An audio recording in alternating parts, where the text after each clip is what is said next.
Hey, good to see you again. The factory sent over the parts that were looking good on the rig. They're being fitted as we speak. Have a look at the report.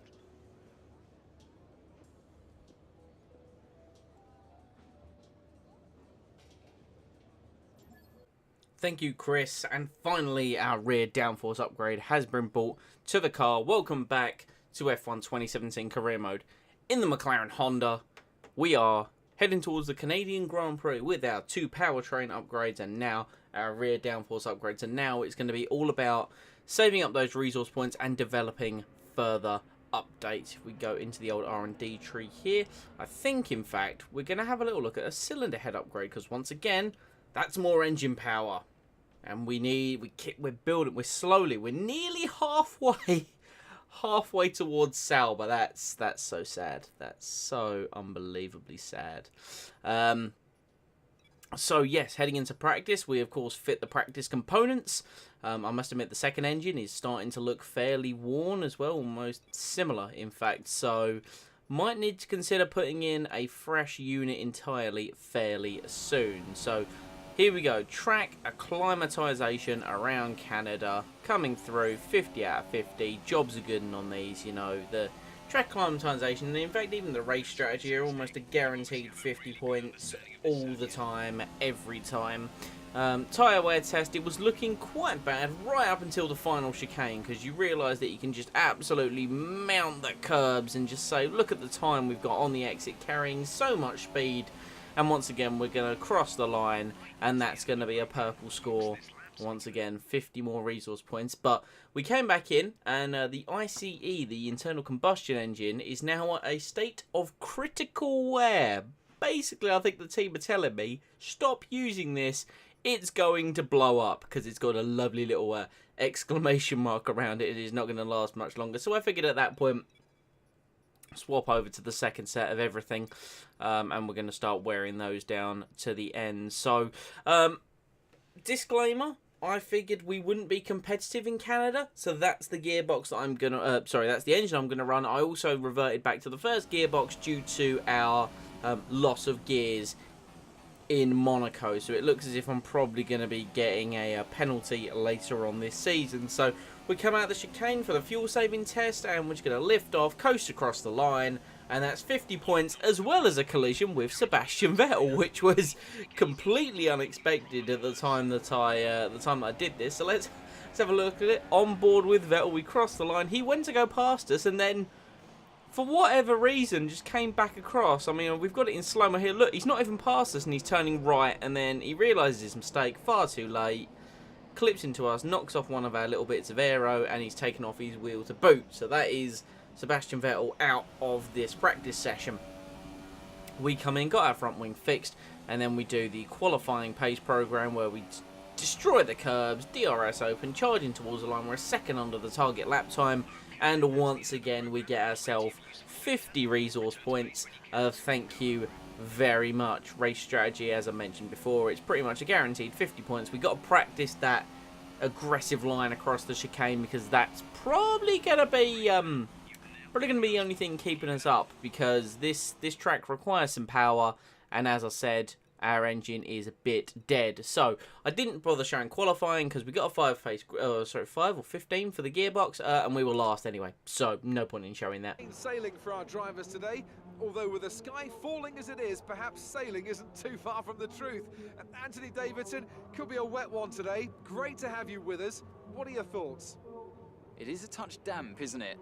Well, as a driver, there are 3 big things to worry about when racing in these kind of conditions: standing water, tyre temperature and visibility. Judging distance to the cars around you is really tricky when you're driving through the vast amounts of spray that these wet weather Pirelli tyres kick up. So, full wet start to the race. First experience in full wet conditions in F1 2017 as well. So that'll be interesting. Then it's going to ease off a bit, and then it's going to be, of course, just bearing, and then it'll be beaming sunshine by the end of the race. So this is going to be a nice full-on wet to dry race. We'll see how the car competes, because This was the moment. This was the very annoying moment where, like I say, you know, I'm carrying an old engine because I figured Canada, it's got a big old straight at the back. We're not going to be competitive. Then I saw the rain and thought, well, you know, we can deal with that. But now we have 5 lights for the Canadian Grand Prix, and we got a very delayed delay towards the lights there. Probably a terrible one. Good thing we were at the back for no one to crash into the back of us there.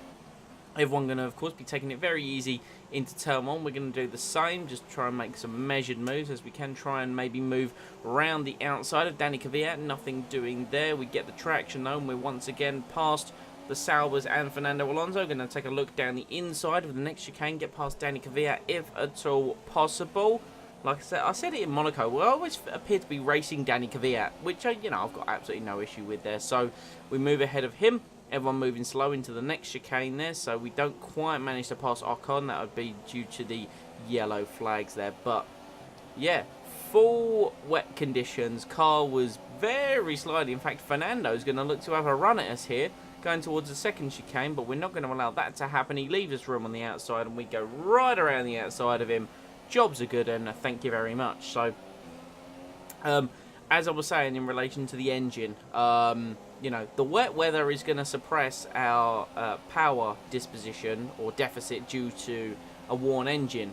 As it gets to dry, we're going to notice that, yeah, big stark difference. But you can see sliding through turn 1, I put a dry setup on the car, and I didn't check the weather for the race, so I was fighting this car through the chicanes. But here we go, we're lining up Ocon for a move if we can get it, following him nicely through the first chicane. Can we get him through turn 5 into the next one? How early is he going to brake? The answer is very. We're going to get nicely down the inside, slide the car through with a good enough bit of opposite lock, and we're going to be into 14th place. And next up is Carlos Sainz. You know, I like to be fighting with the Toro Rossos and the Force India. Can Ocon get a move done into the next chicane? No, he can't.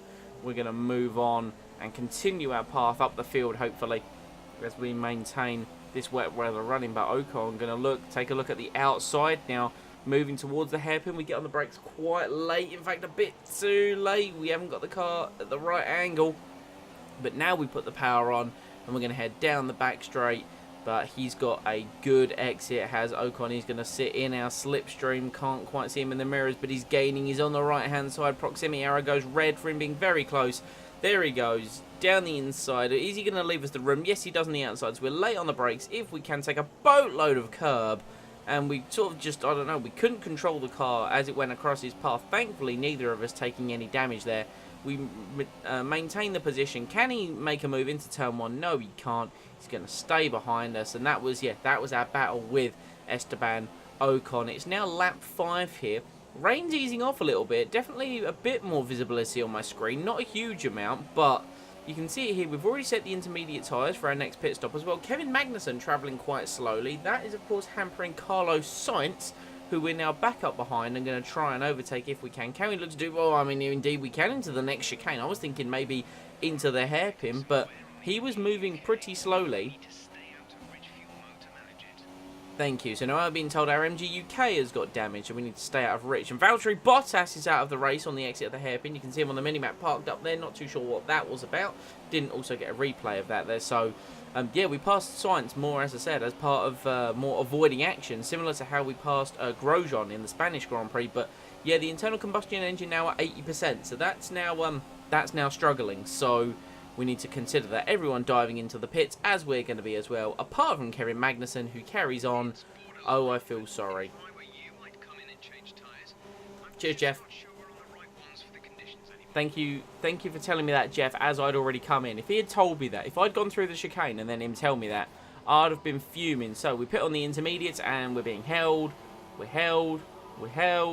Still held. The light went green for about a quarter of a second, maybe less than that. And what do you know? We find ourselves in stone dead last. That's how long we got held in the pits. We are now back down into last place, and we've got to do all that work again and fight our way back through. The positive note is that this car in intermediate conditions, from what I've found, as the weather is drying out, This car is very good in sort of, you know, when it gets to that mixed phase of, is it dry? I'm not too sure, but we're going to slide it up the inside of Ericsson to get out of last place. That's a position for you, my friend.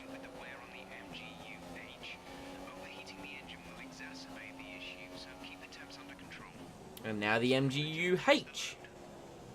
Okay, so the MGU-H was under wear, and now the energy store is running damage as well. So basically, the engine in the back of this McLaren is falling apart, and we're still driving as we make a big diving move versus Esteban Ocon into turn 1, and we're now back up into 15th place. Alonso slots in behind us, and we're now up behind Pascal Wehrlein in the Sauber. We'll be ahead of him hopefully sooner rather than later. Look at the extra just speed and momentum we can carry through the corners. This car working very well in these intermediate conditions.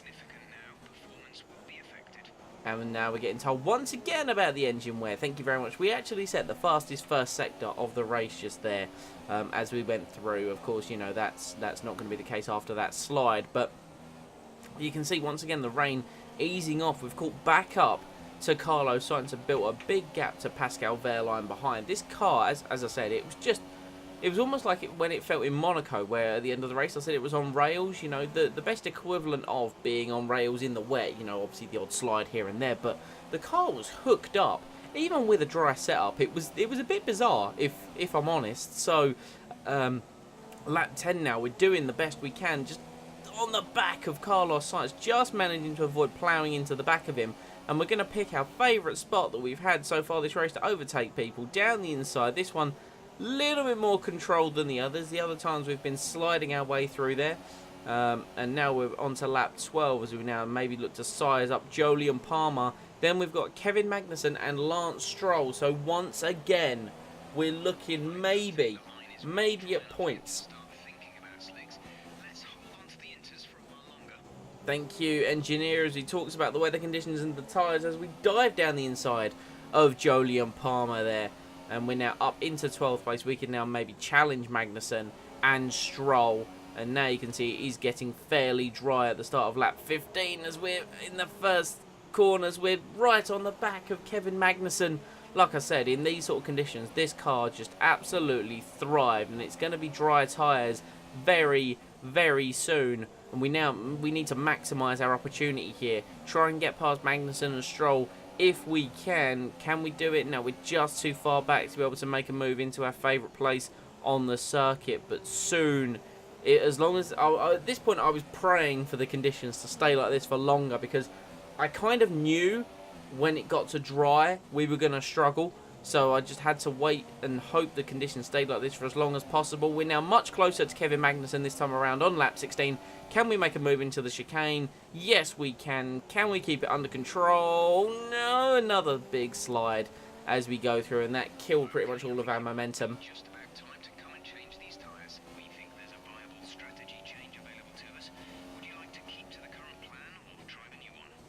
So Jeff finally saying that it is time to get off these tyres, and we did it at the perfect time to get ahead of Magnussen, who then tried to send it down the inside. DRS has been enabled to the race, or the stewards or whoever it is feel it's now ready for the dry tyres. So we come in for our one and only pit stop for the dry tyres, fitting the hardest tyre available, which is the soft tyre, which we will be running to the end of the race. Let's hope this time around in the pit stops we don't get held as we fit the tyre. And we're held again. There we go. We didn't get held for as long, but we still got held. We're still just behind Stroll. We didn't lose out to anyone by the looks of things. Looks as if, yep, so it's Ericsson that's ahead of us there. He's still out on the intermediates due to Wehrlein coming in to swap to the dry. So Sauber clearly not wanting to double stack, and we're going to use the opportunity. Ericsson tries to squeeze us, but we go round the outside, get him before the chicane this time around. And you can see here the car, the track's still a little bit damp, so you know the car. And now the gearbox is failing us. Like I said, all of the components in the back of this McLaren are just falling to bits. So like I said, we were going to look up the road and try and get back up to Lance Stroll, but unfortunately, as I mentioned earlier, when it got to the dry conditions in this big back straight, a worn McLaren Honda engine is just It's a laughing stock. Look at it. Science breezes past us. We're now a couple of laps later, and we're going to have it where Magnussen breezes past us, and we can't even look to contend into the braking zones anymore, because the engine, the more laps we do, the more worn it's getting. I can't run into Rich because of the MG UK, because that will take even more damage. We just have to do lap after lap after lap with the car wearing itself out, wearing down, falling apart. We're in 13th, and I'm pretty sure Palmer is soon going to make it 15th, or sorry, 14th. As Palmer breezes past us, we go DRS and slipstream. But just look, that's a Renault engine. They've always been known to be the, I mean, apart from now with the Honda, but they were always the least powerful engine. And look at it, just disappear into the distance. I even try my old trick of a good old, aggressive run across the chicane. Nothing. Nothing. We now look at the engine wear now, and that internal combustion engine is getting worryingly towards 90%. 90% is what the practice engine was at, as Ocon just drives past us. There's no point in even acknowledging it anymore, because it's just, I mentioned in Bahrain, the montage of misery, that's it. We try and fight Ocon, and we do through the chicane. We manage to get back ahead of him. He's on super soft, so, they must think they can get to the end on that tyre force in you, but he passes me before the hairpin, and I can't really do anything about that. But, yeah, I mentioned in Bahrain about the montage of misery, where we just fall back through the field. That's kind of what we've got going on right now. As we now, a few laps later, Pascal Wehrlein, here it comes. So Pascal Wehrlein takes the lead in the race for the wooden spoon between the McLarens and the Saubers. And Wehrlein's just going to drive off into the distance. Nothing I can do. Like I said, I can't go into Rich because it will destroy the MG UK. There's not a lot I can do. Now the gearbox is worn, so we might even start losing gears. Who knows? And now we get even more bad news that our turbocharger is now above 70%, so the turbo is going to go as well. And this was the moment. This was the real kick in the teeth. As here comes Fernando Alonso. There's nothing worse than another McLaren Honda overtaking you in a straight line. When the already worst car is a laughingstock compared to its own teammate. So, yeah, Alonso gets past us, and that knocks us down to 17th, and it means we're not going to beat Alonso this one. I try and fight him the best that I can, but honestly, it's a lost cause at this point. Let this be a lesson to everyone. Don't let your engine, don't start a race with an internal combustion engine at 72%, because, yeah, that's what I did by mistake. I was meant to swap it over, and I completely forgot. I said that I wanted to use a worn engine, but,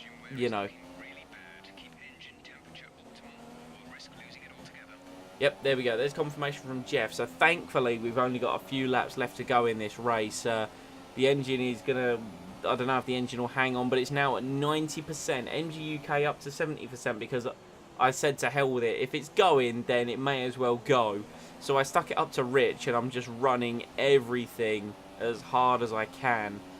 Controlled electronics, the only thing they take damage from is apparently aggressive use of the curbs, from what I understand. So they're lovely and green. These electronics are going to survive, but this was the moment. Alonso got through. We only had one person left, and here he came. Marcus Ericsson, the last guy to overtake us, has finally done it, and he plops us into last place, and I couldn't do anything about it going into the chicane. I screwed myself with the bunny hop, in all fairness. So, yeah, as we move on to the final lap of the Canadian Grand Prix, we're bringing the car home. I like the way that, we're getting informed to swap to Mix 2 for fuel, but we're going to bring the car home smoking away. Look at it. As we head towards the chicane on the final lap, there is smoke pouring out the back of our McLaren Honda, but it's made it this far. So it got to the point where I went, no, it will make it. It didn't die by me running it in Rich. So at which point it had to make it. Look, the MGUH, 76%. This engine is just going to be thrown in the bin after this race, I think. So as we come into the chicane one final time, nice, aggressive, good use of the curbs. We've got, I don't know who it is behind us, but I'm not getting out of the way. We cross the line for a solid last place. Top job, my friend, top job. I was a bit worried about this one at the start of the weekend, but you pulled through. Thank you. And Jeff is somehow ecstatic. After another eventful Grand Prix, here come the top three out onto the podium.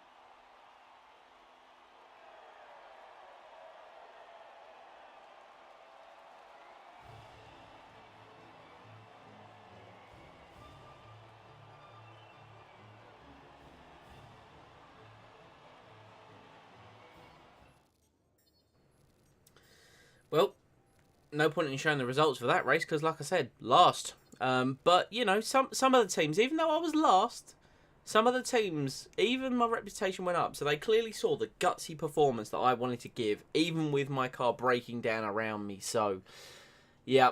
We got another core competency for pit stop efficiency. So now, due to the fact we've done a few pit stops, the crew will be 10% faster. So there'll be a 10% reduction. What could this be? Could it be a promotion to first driver? I think it might be. You read the details. You've earned it. So even the team recognised our performance. After 2 points finishes and then the gutsy drive in Canada, I suppose there was no other choice. We are now first driver. Dear Simon, senior management have noticed your recent performance and decided to promote you to the team's first driver. You'll receive an additional bonus after each race to reflect your added responsibility. We look forward to seeing where you take the team in the upcoming months. Mclaren Honda Formula 1 team. So we're going to be using the extra resource points to help improve the car.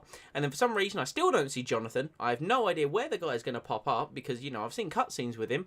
But we get another invitational event. So we either get the Bahrain short race in the 92 Williams, or we can do a checkpoint challenge around Italy with the Red Bull RB6, the 2010 Red Bull, which is a classic, a modern classic, if you will. So we have to travel 9.2 kilometres around the Monza racetrack in this Red Bull.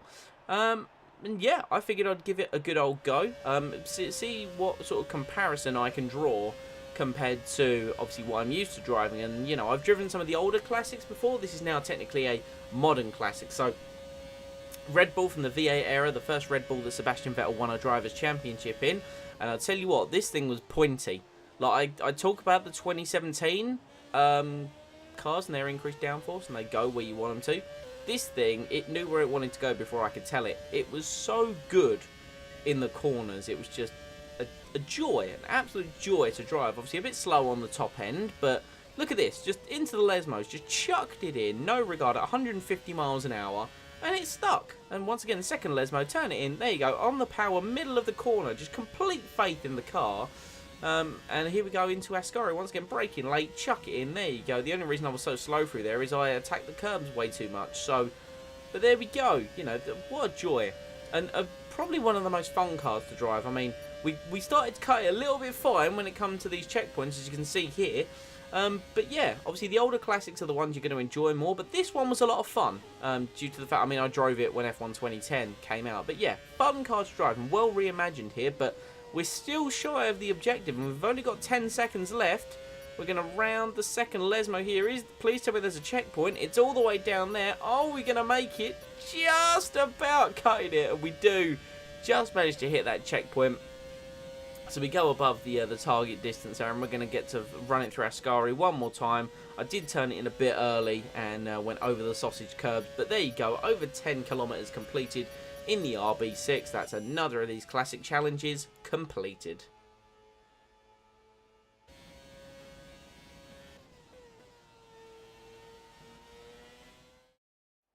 So that's going to end it for this one, guys. The Canadian Grand Prix.